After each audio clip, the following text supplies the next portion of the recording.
Turkey's Prime Minister Erdogan calling for calm today, just as protesters vow they will carry on after a weekend of anti-government protests. That is a live shot there of Istanbul.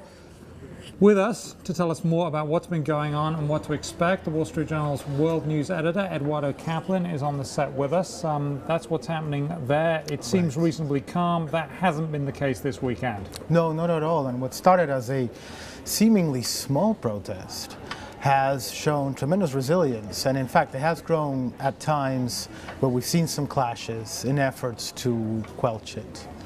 Now the clashes have stopped now, and at least part of the story there is the government has backed off. The protesters certainly haven't backed off, have they? We don't have a sense. The presence is still there at the park. And what is surprising too is even though the government has remained adamant, at least Prime Minister Erdogan saying that he will not back down, the movement has amalgamated into a really wide, disparate numbers of elements in the society, which leads to a number of questions about Erdogan and the government and how Turkey and the society is changing.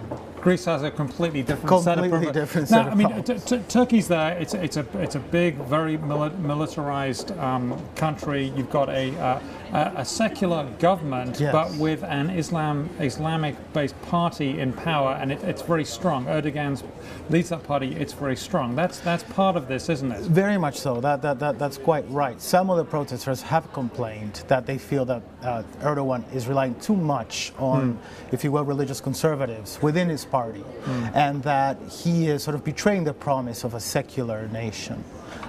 There were recent measures, some under consideration, some have not been approved yet. One of them is the banning of alcohol sales at certain hours of the day.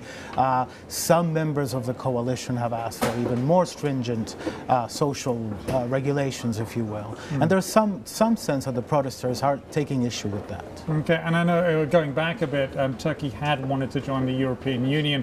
They may be thinking that may have not been such a great idea. Looking back at it now on that decision, and they've also got problems on the border with Syria, with lots of refugees flooding over. That isn't to do with the current protest, but it is all part of a lot going on in Turkey at the moment. That is very right. I mean, it's a very, very good analysis. If anything, it shows the relevance of Turkey in the world and in Europe as well. It shares borders, yes, with Iraq, with Syria, and it is a key NATO. It's a key NATO ally.